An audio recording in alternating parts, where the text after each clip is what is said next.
This is me. I'm burning up, and I'm melting. I'm drowning, yet dying of thirst.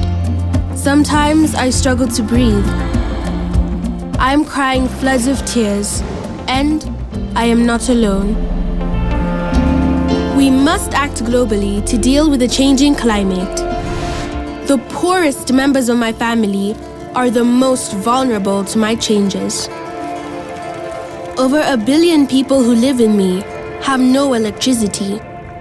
Once they have energy in their homes and in their communities, they can lift themselves out of poverty. They can build better schools, hospitals, and run businesses. All this makes them less vulnerable to my changing climate.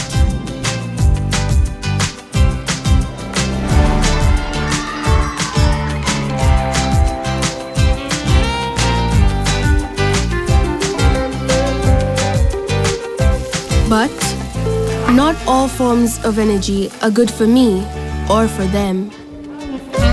That's why the IKEA Foundation is helping families and communities get their energy from renewable resources.